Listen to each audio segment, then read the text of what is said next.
Cukup yang mulia. Ya, ini giliran dari termohon, mangga. Makasih yang mulia. Saya mau tanya kepada ahli. Ya.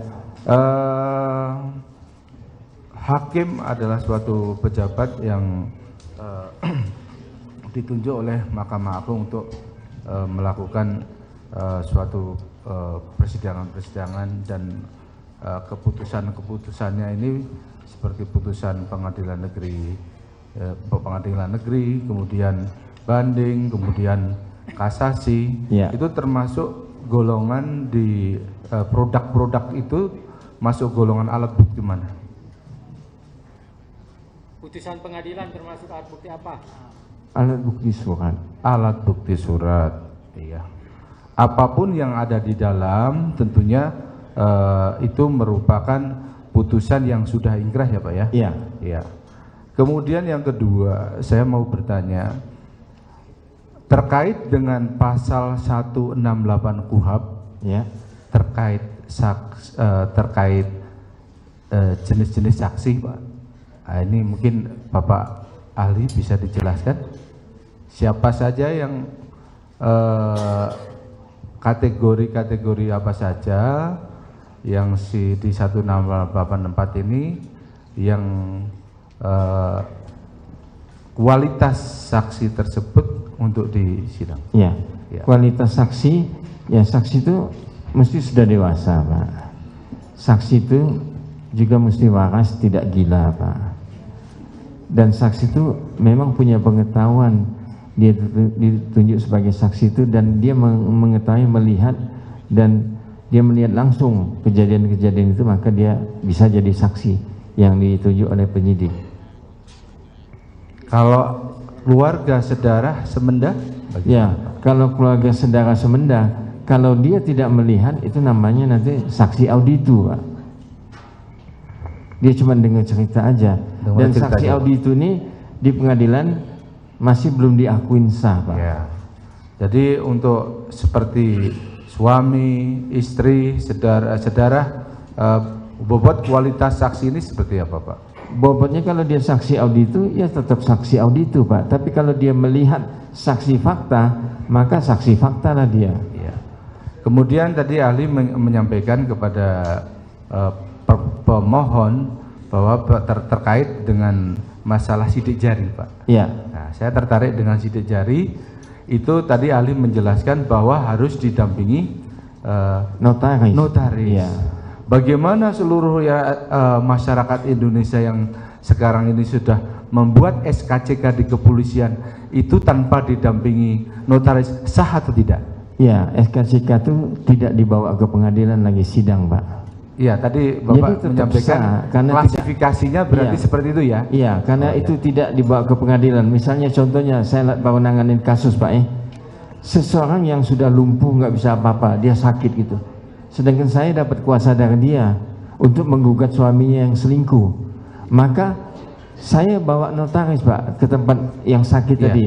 Waktu dia cap jempol itu, dilihat oleh notaris, notaris bikin berita acara bahwa dia melihat Suhandi mendampingi kliennya untuk cap jempol untuk mengajukan gugatan kepada suaminya. Notaris, Pak. Jadi pemahamannya khusus untuk di pengadilan ya, Pak ya? Khusus Bukan untuk di pengadilan, bukan untuk semuanya, tidak. Terima kasih. Kemudian terkait dengan saksi mahkota, Pak. Ya. Mohon penjelasannya saksi mahkota, Pak. Saksi mahkota itu adalah saksi di mana dia juga sebagai pelaku, di sisi lain dia juga sebagai saksi. Nah, saksinya ini dia sebagai saksi mahkota, Pak, karena tidak ada saksi yang lain. Maka dikumpulkan oleh penyidik, jadilah saksi mahkota. Yang mulia izin, Ya, lanjut. saudara saksi ahli, Iya. kita berkutit pada ahli 184 KUHP. Iya, betul. Tolong ahli jelaskan bukti permulaan yang cukup. Iya. Silakan. Bukti permulaan yang cukup tuh ada 2 bukti berdasarkan pasal 184 KUHP dan berdasarkan putusan MK, Pak, nomor 121. Itu termasuk bukti permulaan yang cukup Bukti permulaan yang cukup. atau bukti yang cukup. Itu dalam putusan MK. Kalau tulisan, Ya. laporan, Ya. masuk kategori bukti permulaan yang cukup. Laporan polisi, Iya. saya pertegas. Iya. Iya. Laporan polisi maksud bukti Iya. permulaan yang cukup. Iya.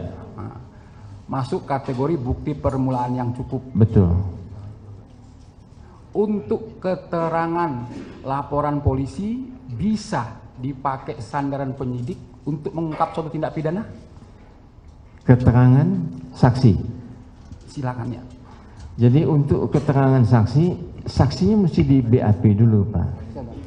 Jadi mesti di BAP, dan itu keterangan saksi itu nggak bisa satu saksi, Pak. Mesti di-compare dengan saksi yang lain. Ya, artinya laporan polisi satu masuk kategori saksi. Iya.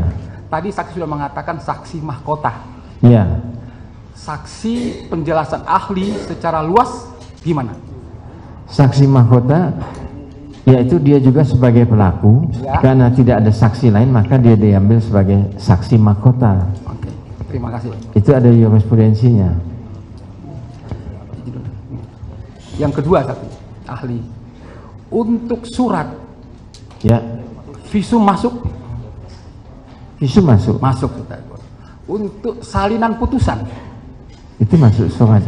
keterangan ahli forensik, Ya, itu masuk. masuk kategori apa itu kalau ahli? Masuk surat. Masuk surat. Visum Sama. masuk surat, Ya. Putusan juga. masuk putusan. Ya. Terima kasih.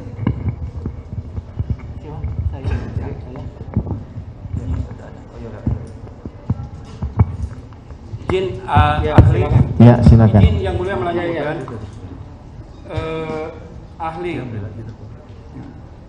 tadi kan ahli mengatakan ke dalam persidangan ini bahwa materi pra peradilan, ya, itu termaktub dalam pasal 1 angka 10 junto pasal 77, Ya. yaitu penangkapan, penahanan, SP3, malah di situ ada rehabilitasi yang diperluas oleh putusan MK, adanya penetapan tersangka, penyitaan, penggeledahan. Ya. Bahkan putusan MK terakhir itu adalah terkait dengan SPDP. Betul ya, ahli ya? Ya. Nah, yang saya tanyakan ahli untuk pertanyaan penjelasan, mohon penjelasan kepada ahli adalah apakah pra peradilan itu menguji tentang salah tangkap, salah tahan, atau sah tidaknya penangkapan penahanan? Mohon penjelasannya ahli. Jadi di dalam KUHP itu yang diuji itu masalah penangkapan dan penahanan yang dilakukan oleh penyidik berdasarkan surat penetapan, bukan surat penetapan, surat disposisi dari atasannya, Pak ini ditangkap atau ditahan. Nah, surat penangkapan dan penahanan itulah yang diuji dalam mana pra peradilan.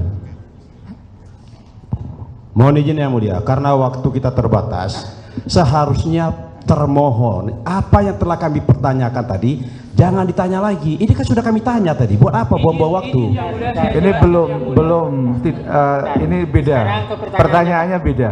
Sekarang Jadi pemohon ini waktu, mohon izin, ini kesempatan untuk kami. Iya betul. Saya paham itu adalah waktunya termohon. Tetapi sudah ya.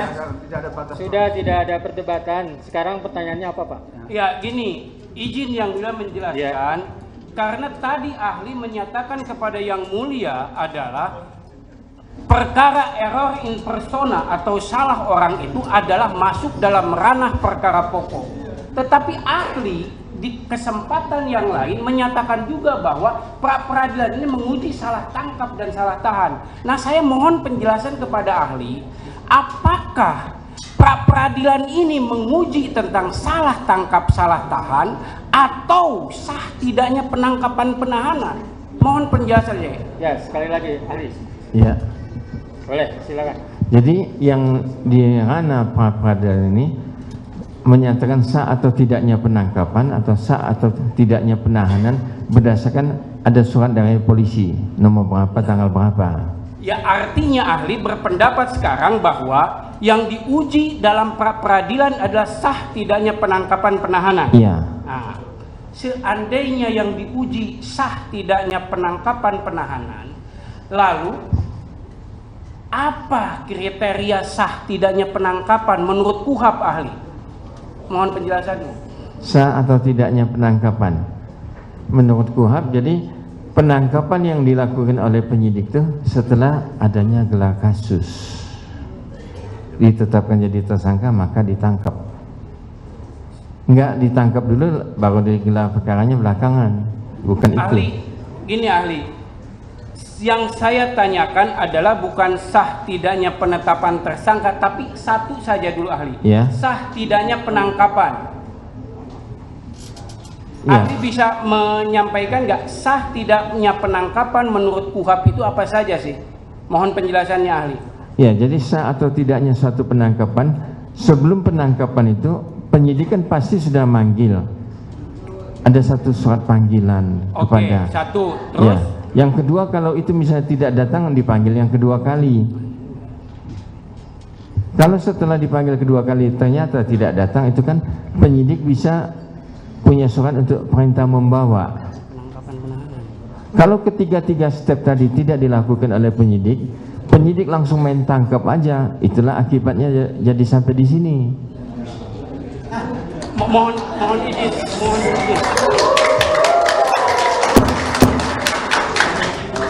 Sudah, jangan komentari. Lanjut silakan. Mohon izin langsung nyambung saja ini Ya, lanjut. langsung. Ya. Itu dilakukan semua kasus. Iya, mestinya begitu. Harus dipanggil dulu. Iya, apalagi- Bagaimana kalau misalkan di suatu tempat ada perampokan, apakah rampok itu harus dipanggil? Iya, kalau ada perampokan atau copet itu tertangkap tangan itu nanti. Apalagi kalau ada pembunuh, apakah itu harus dipanggil? Iya, itu mesti tertangkap tangan. Bukan tertangkap tangan, Pak. Ini sudah ada yang tertangkap, Ya. kemudian yang lain lari, apakah harus dipanggil? Ya, kalau misalnya Kan yang lain- beda case, Pak. Ya. Beda case. Ya. Jadi kalau misalnya ada pembunuhan, nyatanya setelah pembunuh satu ya ditangkap oleh penyidik, setelah di BAP nyatanya masih ada 5 atau 6 lagi tersisa. Ya, penyidik kan bisa menerbitkan penangkapan lagi, ngejar yang sisa yang lari tadi. Iya, jadi semua disamakan dengan kasus, semua kasus disamakan atau enggak? Enggak juga ya. Nah, itu jawaban enggak yang juga. saya ingin Iya. jawaban dari ahli. Makasih. Oke, masih ada. Ahli, Ya. ahli kan tadi mengatakan bahwa ahli itu adalah ahli dalam hukum acara juga kan ya? Ya, acara Kalau pidana. boleh saya tahu, penangkapan itu secara aturan diatur di mana ya ahli? Penangkapan dalam KUHP. Masih Buka ingat? aja KUHP-nya ahli kalau bawa. Saya enggak bawa. Enggak bawa. Iya. Atau lupa ahli? Lupa saya. Lupa. Perlu saya ingatkan ahli ya. Ya. Penangkapan itu kan diatur dalam pasal 17 sampai 19 KUHP. Ya. Itu patokan dan hukum acara atau administrasi yang harus disiapkan oleh penyidik ketika melakukan penangkapan terhadap seseorang menjadi tersangka. Oke, saya lanjutkan ahli. Sebagaimana kita ketahui bahwa menetapkan tersangka itu atau tersangka itu menurut pasal 1 angka 14 Ya. adalah harus didukung dengan bukti permulaan. Bukti permulaan. Pasal 1 angka 14 Ya, KUHP. memang dalam 17 dan 21. Memang dalam KUHP saya sampaikan kepada ahli, memang dalam KUHP di sini tentang bukti yang cukup sebagaimana disahkan oleh MK itu ada 3 istilah. Ya. Bukti permulaan pasal 1 angka 14, Ya. bukti permulaan yang cukup pasal Nah, 17 dan bukti yang cukup pasal 21 syaratnya penahanan.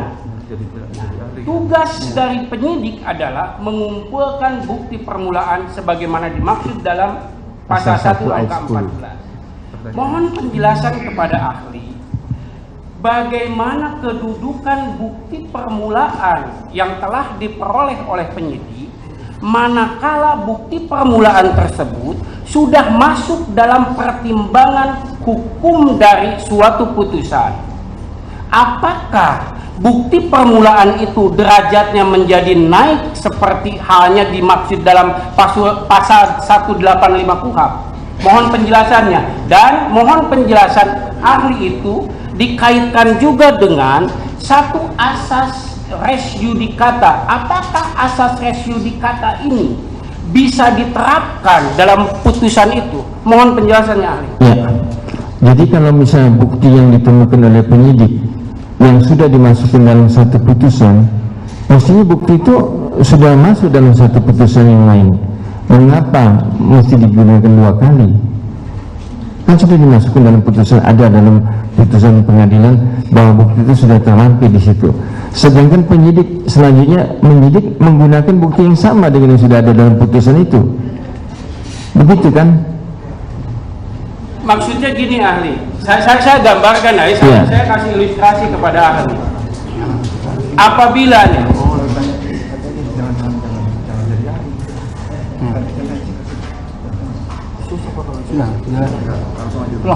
saya kasih ilustrasi kepada ahli bahwa gini ahli, apabila termohon penyidik lah melakukan penyidikan suatu perkara, misalkan pemalsuan, ini ilustrasi aja ya.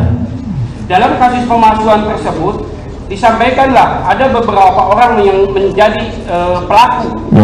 Nah, kesimpulan beberapa orang menjadi pelaku itu dituangkan dalam putusan oleh majelis hakim. Maksud saya, pertanyaan saya tadi itu, apakah keterangan saksi yang sudah termaktub dalam putusan itu bisa digunakan lagi di dalam putusan lain, dalam perkara lain, dalam perkara, sementara perkara yang dia itu belum dilakukan penyidikan lebih lanjut? Mestinya diselidikin dulu penyidik, apakah bukti itu punya keterkaitan dengan putusan yang sebelumnya itu. Mengapa penyidik menggunakan bukti itu untuk kasus yang lain? Kalau tidak punya keterkaitan, kenapa itu mesti dipakai? Kalau punya keterkaitan, penyidik mesti menyelidikin kasus itu punya keterkaitan sehati-hati mungkin. Nah ini ahli, tadi kan ahli mengatakan bahwa putusan pra-peradilan itu dimungkinkan ada 3 putusan, dikabulkan, ditolak, dan NO. Tidak dapat diterima. NO ya. Kalau NO itu diatur dalam pasal berapa ahli? Sedangkan dalam KUHP itu hanya pasal 82 yang menyatakan bahwa pra-peradilan itu gugur. Mohon penjelasannya. Kalau pra-peradilan itu gugur apabila perkara pokoknya sudah masuk dan disidangkan di pengadilan, maka gugurlah pra-peradilan itu. Kalau NO itu, jadi tuntutan pra-peradilan itu kabur atau punya 2 kualifikasi hukum. Jadi yang mana yang mesti diutamakan 2 kualifikasi hukum ini? Jadi yang menuntut pra-peradilan itu tidak fokus, sama kayak kalau kita bikin gugatan. Jadi gugatan itu obscurable, maka putusannya pasti NO. Pra-peradilan juga begitu, satu hukum yang universal. Jadi kalau misalnya tidak terbukti, maka pra-peradilan itu ditolak. Apabila pemohon pra-peradilan itu bisa membuktikan bahwa ada satu hak-hak asasi si tersangka yang dilanggar oleh penyidik, maka bisa dikabulkan tuntutan pra-peradilan itu. Demikian penjelasan saya. Satu lagi terakhir mungkin Pak itu. Iya. Untuk saya memberikan ilustrasi aja, bahwasanya ada suatu Polres Pak, ada suatu Polres, dia dituntut suatu pra-peradilan dengan materi A. Ya. Dengan materi A. Oke. Materi A, materi B. Kemudian sudah diajukan, nggak taunya dalam gugatan peradilan itu berjalannya waktu, sudah masuk ke pengadilan, nggak taunya sudah diputus karena sudah perkara pokok sudah masuk ke gugur. Ya. Kemudian materi A tersebut disampaikan lagi dalam gugatan di sisi lain waktu di tahun kemudian. Ya. Bagaimana Pak? Apakah peradilan itu bisa diajukan 2 kali? Bisa, karena yang pertama tuh belum pernah diadilin, dia digugurkan karena perkara pokok sudah masuk. Maka pra-peradilan yang pertama yang Bapak sebutkan tadi itu kan gugur, lantas 5 tahun kemudian atau 10 tahun kemudian diajukan lagi. Jadi dia kan tidak bisa gugur juga kalau misalnya perkara pokoknya diajukan.